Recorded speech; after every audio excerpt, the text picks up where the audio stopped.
2 शमूएल अध्याय 2। यानंतर दाविदाने परमेश्वरास प्रश्न विचारिला की मी यहूदाच्या एखाद्या नगरात जाऊ काय? परमेश्वराने म्हटले, जा। दाविदाने विचारिले, कोणीकडे जाऊ? त्याने म्हटले, हेब्रोनास जा। मग दावीद इज्रेलीन अहिनवाम आणि नाबालाची स्त्री कर्मेलीन अबिगईल या आपल्या दोघी स्त्रियांसह तेथे गेला। त्याप्रमाणेच दाविदाबरोबर जे पुरुष होते त्या सर्वांस आपापल्या कुटुंबासह त्याने बरोबर नेले व ते हेब्रोनाच्या गावात जाऊन राहिले। यहुदी लोकांनी तेथे जाऊन दाविदास अभिषेक करून यहूदाच्या वंशाचा राजा नेमिले। दाविदास असे कळून आले की शौलास ज्यांनी मूठमाती दिली ते याबेश गिलादचे लोक होते। तेव्हा दाविदाने याबेश गिलादच्या लोकांकडे जासूद पाठवून त्यास सांगितले की तुम्ही आपला स्वामी शौल यास मूठमाती दिली, ही तुम्ही त्याजवर दया केली, याबद्दल परमेश्वर तुमचे कल्याण करू। आता परमेश्वर तुम्हाशी दयेने व सत्यतेने वर्तो। तुम्ही हे कृत्य केले आहे, या तुमच्या चांगुलपणाचा मोबदला मीही तुम्हास देईन। हिम्मत धरा, शूर व्हा। तुमचा स्वामी शौल मृत्यू पावला आहे आणि यहूदाच्या घराण्याने मला अभिषेक करून आपल्यावर राजा नेमिले आहे। इकडे नेराचा पुत्र अबनेर जो शौलाचा सेनापती होता, तो शौलाचा पुत्र इश बोशेत यास बरोबर घेऊन नदीपलीकडे महनाईम येथे गेला आणि त्याने गिलाद, अशूर्यांचा देश, इज्रेल, एफ्राईम, बन्यामीन वगैरे एकंदर इस्रायलावर त्यास राजा नेमिले। शौलाचा पुत्र इश बोशेत इस्रायलांवर राज्य करू लागला, तेव्हा तो 40 वर्षाचा होता।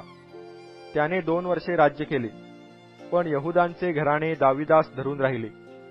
हेब्रोनात दाविदाने यहूदाच्या घराण्यावर राज्य केले, त्याची मुदत 7.5 वर्षाची होती।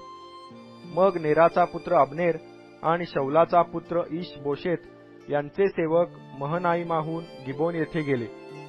इकडे सरुवेचा पुत्र यवाब व दाविदाचे सेवक हे बाहेर पडले आणि त्या उभय सैन्यांची गिबोनाच्या तलावापाशी गाठ पडली। तेथे एक सैन्य तलावाच्या एका बाजूला व दुसरे दुसऱ्या बाजूला उतरले। तेव्हा अबनेर यवाबास म्हणाला, तरुण पुरुषांनी उठून आपल्या पुढे 2 हात खेळावे। यवाबाने म्हटले, बरे, त्यांनी उठावे। शौलाचा पुत्र इश बोशेत याचे 12 तरुण बन्यामिनी आणि दाविदाच्या लोकातले 12 असे संख्येने सारखे पुरुष उठून पुढे सरसावले।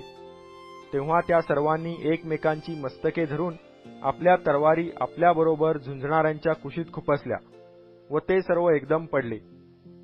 यावरून त्या स्थळाचे नाव हेलकथ हसुरीम, तीक्ष्ण धारेच्या सूर्यांचे क्षेत्र असे पडले। हे गिबोनात आहे। त्या दिवशी तुंबळ युद्ध झाले। दाविदाच्या सेवकांपुढे अबनेर व इस्रायल लोक यांनी हार खाल्ली। सरुवेचे 3 पुत्र यवाब, अभिषय व असाएल तेथे होते। त्यातला असाएल हा हरिणासारखा पायांचा चपळ होता। असाएलाने अबनेराचा पाठलाग केला। तो त्याच्या पाठीस लागला असता उजवी डावीकडे वळला नाही।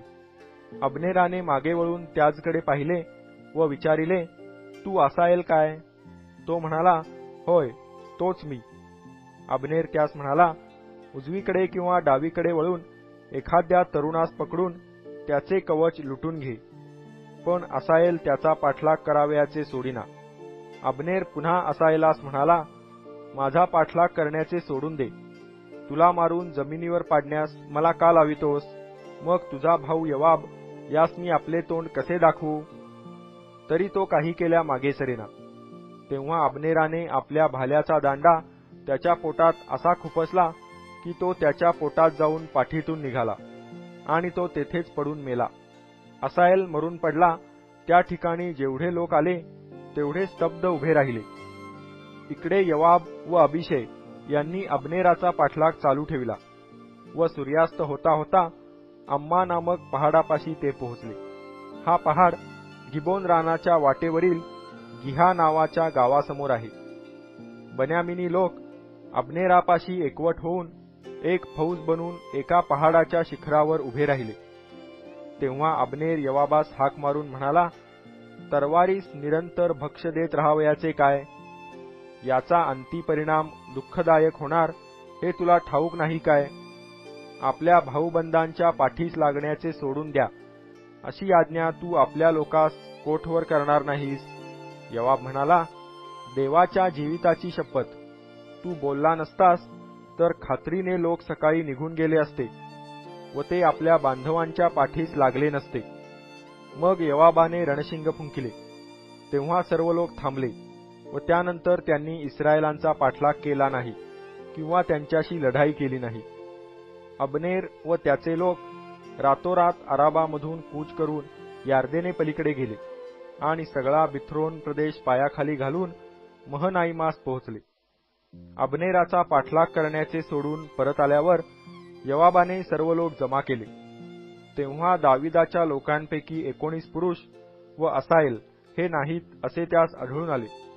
तेव्हा दाविदाच्या लोकांनी बन्यामिनी व अब्नेराचे लोक यास असा मार दिला की त्यातले 360 पुरुष गतप्राण झाले आणि त्यांनी असाहेलास उचलून नेऊन बेथलेहेमातील त्याच्या बापाच्या थडग्यात मूठ माती दिली.